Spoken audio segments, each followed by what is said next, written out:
Dahil lahat ng yun ay pinaghirapan nila. Unless trust fund baby sila, yung kahit mag-isa ka, alam mo kung paano maging masaya. Dahil ikaw ang nagpakita ng kung ano ang totoong attractive person. At etong mga sinasabi ko is yun ang mga babaeng ma-attract nyo. Kaya mga ropa, kung gusto nyo maging attractive, be fucking change her, I can fix her. That's bullshit, bro. Hey, what's up guys? Isang maulan na gabi sa inyong lahat. Ito po si Suplado Boto. Okay po guys. Okay po tonight's vlog. Pag-usapan naman natin yung mga nagko-comment at nagdi-DM sa atin about how to be attractive. So may mga nagme-message sa atin, nagtatanong, Suplado, paano mo maging attractive? Saan ko ba sisimulan? Ano bang gagawin ko? Kailangan ba talaga marami akong EA para maging attractive? Well, yung pagiging maraming EA or marami nagkakagusto sa yung EA, it's a sign na you are providing something. Diba? Kasi kung wala na-attract ang babae, then maybe there's something wrong with your game. Or maybe you are attractive, pero may kulang pa. Maybe you don't know how to talk to women, you don't know how to start the conversation, you don't know how to approach. Maraming reason. At ikaw ang nakakalam niyan. Pero when it comes to being attractive, of course, marami ring way how to be attractive. Pero meron pinaka the best way kung gusto mo talaga maging attractive. Okay? Kailangan mong maraming experience sa buhay. Yung talagang may integrity, hindi yung pinifake mo lang.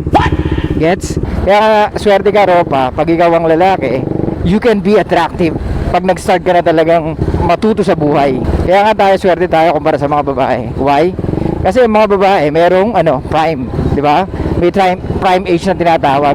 Pero tayo mga Ropa, as long as we gain experience or we gain wisdom, mas lalo tayo nagiging attractive. Kumbaga, we have infinite of time to be attractive. Okay? Kaya mga Ropa, ayokong sayangin nyo yung oras nyo sa mga babae na talagang hindi naman kayo pinapahalagahan.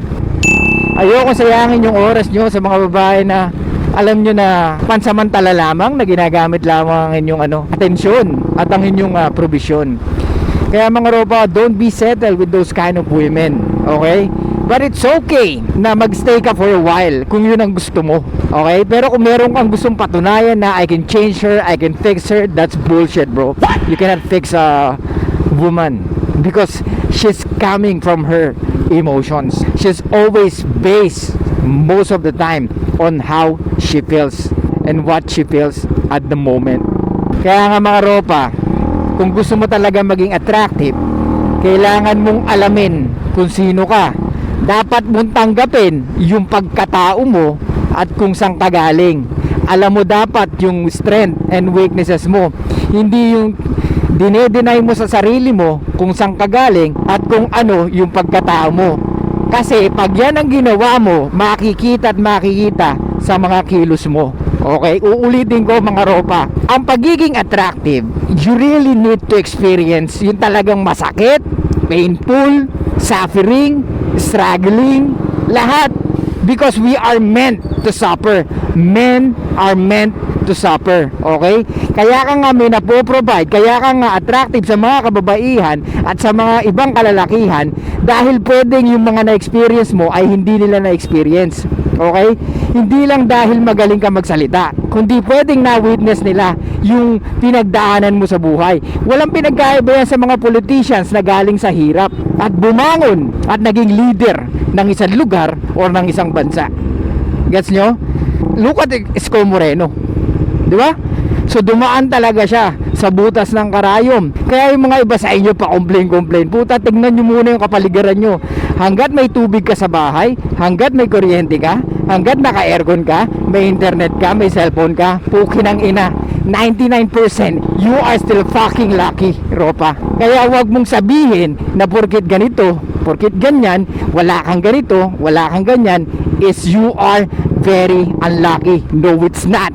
You are fucking lucky because you have those things na basic things. Kung may tinutulugan ka, hindi kayo tabi-tabi na mga kapatid mo, may aircon ka.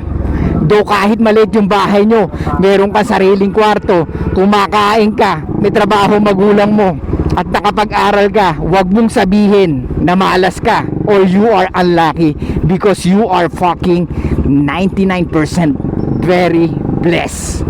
Okay? Kaya wag mong i-compare yung mga tao na naging success sa buhay nila. Regardless kung ano man ginawa nila, pero kung naging successful sila, be happy with them. Okay? Be proud of them. Ngayon, kung ayaw mo, wala tayong problema doon. Pero ito lang yung sinasabi ko sa inyo. Kung gusto mo maging attractive na lalaki, kailangan mong tanggapin kung sino ka. Kailangan mong tanggapin kung anong pinagdadaanan mo sa buhay. At kailangan mong harapin kung ano ang gusto mong tahakin. Okay?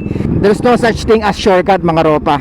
Kailangan natin talagang dumaan sa butas ng karayom kung gusto mo makagain ng wisdom sa buhay mo.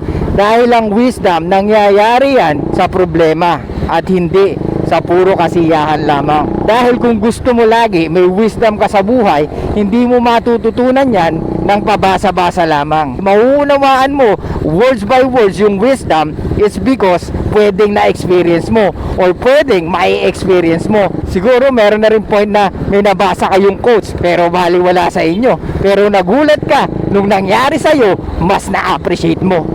Diba? Kaya mga ropa, kung gusto nyo maging attractive, be fucking true to yourself. Have some integrity when it comes to becoming who you are. Okay? Huwag mong ikahiya kung sino ka. Huwag mong ikahiya kung anong ginagawa mo. Huwag mong ikahiya kung saan ka nagsimula. Eto ropa, wala akong pakialam kung sino yung gusto nyo i-attract. Okay? Sinasabi ko to, it's because alam ko at some point na kahit mambabae kayo, naghahanap pa rin kayo ng babae na pwedeng panrelasyon. At etong mga sinasabi ko is yun ang mga babaeng ma-attract nyo, hindi yung mga babae na bubuka ka lamang sa inyo. Gets? So ang gusto ko mangyari, ma-attract mo yung pangrelasyon na hinahanap mo. Ang gusto ko ma-attract mo yung babae na talagang mamahalin ka at pipiliin ka kahit anong mangyari o kahit anong dumating na problema sa inyo. Dahil ikaw ang nagpakita ng kung ano ang totoong attractive person at ang totoong confident na lalaki. Wala tayong pakialam sa yaman ng iba. Wala tayong pakialam kung gaano siya kapogi. Wala tayong pakialam kung anak siya ng politicians. Wala tayong pakialam doon dahil wala tayong magagawa doon. Okay? Ang tanging may control lang tayo is kung ano yung mafe-feel natin, kung ano yung gagawin natin, at kung ano pa ang magagawa natin. Kaya mga ropa, if you want to be really attractive, uulitin ko, i-accept mo kung sino ka, tanggapin mo kung saan ka galing. Walang masama kung matanda ka na ngayon at gusto mo na naman magsimula. Ropa, makinig ka sa akin. Kung gusto mong ma-experience yung totoong kasiyahan, kailangan mong maging masaya pag ika'y nag-iisa lamang. Yaan ang totoong masaya. Yung kahit mag-isa ka, alam mo kung paano maging masaya. At tandaan mo, pag yun ang nakikita ng mga EA o ibang tao sa'yo, gusto nilang malaman kung anong sikreto mo or anong ginagawa mo, because it's very fucking contagious na may makita kang taong laging masaya at panigurado gusto ka nila laging makausap at makasama. Sana maliwanag yan mga ropa. Huwag kang masyadong sumabay sa online. Huwag kang masyadong sumabay sa internet cloud. Huwag kang masyadong maniwala sa mga nakikita mo sa internet. Eto, tandaan nyo mga ropa, there's no such thing as really natural confidence. Lahat ng yun ay natutunan mo. O pwedeng may naipasa ang tatay mo sa'yo, pero kailangan mo pa rin matutunan at madiskubre yun sa sarili mo. Kaya wag kang mainggit sa ibang tao na napaka-confident magsalita, na maraming EA, na maraming pera, dahil lahat ng yun ay pinaghirapan nila, unless trust fund baby sila. Okay? Kung alam mong anak ng politician, kung alam mong anak ng businessman, wala tayong magagawa doon.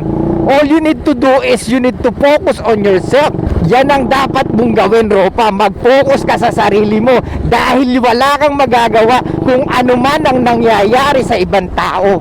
Uulitin ko, kung meron kang cellphone, meron kang load, meron kang tinitirhan, meron kang pagkain at hindi ka nagugutom, you are part of 99% na blessed sa buhay at you are very fucking lucky. Okay? Kaya nga ang kailangan mo na lang konting hakbang pa